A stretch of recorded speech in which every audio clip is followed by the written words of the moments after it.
कि हुज़ूर सल्लल्लाहु अलैहि वसल्लम के पास एक औरत आई और उसने शिकायत करी कि ये हर वक्त इबादत करते रहते हैं, मुझे टाइम नहीं देते। तो हुज़ूर ने उस आदमी को बुलवाया और उससे पूछा कि क्या ऐसा ही है? उसने कहा जी ऐसा ही है, मैं तो इबादत में टाइम ज़्यादा गुजारता हूँ, मुझे घर बारी में कोई ज़्यादा इंटरेस्ट नहीं है। मैंने कहा देखो 4 बीवियों की इजाज़त है, तो 4 दिन में से 1 दिन तो आपको इनको देना होगा, 3 आप अल्लाह को दे दें। यही चीज़ फिर मैंने काजी हुसैन अहमद से पूछ सुनी, क्योंकि वो भी लीडर थे, वो लोगों को गाइड करते होते थे। तो कि जी मैं अपने को पूरी कोशिश करता हूँ 1/4 मेरा बीवी का फैमिली का टाइम है, तो वो मैं उसको देता हूँ। और मैंने भी पूरी कोशिश करके जितना मैं कर सका यही किया कि भाई 1/4 से 1/2 टाइम फैमिली को देता हूँ, यानी फिज़िकली अवेलेबल अपने आप को मैंने किया। मजबूर, मैं जो पसंद नहीं है लेकिन मैंने किया क्योंकि जॉब है, टाइटल है, रिक्वायर्ड है, तो नहीं तो चैलेंज आएगा। तो वो मैंने पूरी कोशिश करी कि मैं दूँ, और उसमें डेफिनेटली गलतियाँ हुई होंगी, उसमें डेफिनेटली लोगों को फीलिंग होगी। मैं इतना बोलने वाला हूँ नहीं, टू द पॉइंट बात करने वाला आदमी हूँ। तो वो भी एक और, अब हर डिज़ाइन का अलग मामला होता है।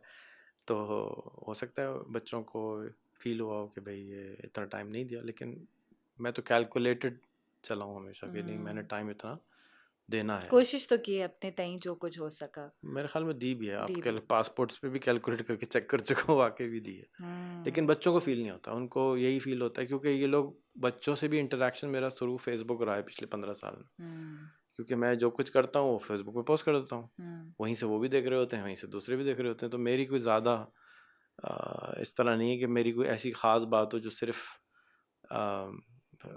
घर वालों को पता है। बहुत कम चीज़ें ऐसी होती हैं जो सिर्फ घर वालों को पता होती हैं। इससे एक चीज़ जो मैंने महसूस की है, जो बड़े लोगों को मैंने अपने नज़दीक देखा है कि अक्सर दफ़ा ऐसा होता है कि अगर दरख्त बहुत ऊंचा हो, तनावर हो, तो उसके नीचे छाँव में जो लोग, जो भी जानदार होते हैं, वो उस तरह पनप नहीं पाते। तो अगर वालिदैन बहुत बड़ी शख्सियत के या बहुत बड़ी इमेज उनकी हो, तो जो बच्चे होते हैं वो ओवर शैडो हो जाते हैं। लेकिन ऐसा ज़रूरी नहीं है कि हर केस में हो, मगर होता है, असर पड़ता है। ऐसा हो जाता है कि मुझे 1-2 बच्चों से जिनसे बात हुई, उनका इतना बड़ा गोल है, मैं कैसे अचीव कर, I can not be like my father या I can not be like my mother. मैं नहीं बन सकता या बन सकती अपनी। कई बच्चियां हैं जिनकी वालदाएं जो हैं वो बहुत डायनामिक पर्सनैलिटी की मालिक हैं, बहुत ही कॉन्फिडेंट हैं, बहुत वॉरियर टाइप ख़वातीन हैं। वो बच्चियाँ कहती हैं यार मैं कैसे बनूँ इनके जैसी, ये तो अलग ही मट्टी से अल्लाह मियाँ ने इनको बनाया है। तो मतलब ऐसा लगता है कि उन बच्चों के लिए बहुत मुश्किल है, ऊंचा देख रहे हैं वो अपने वालिदैन को।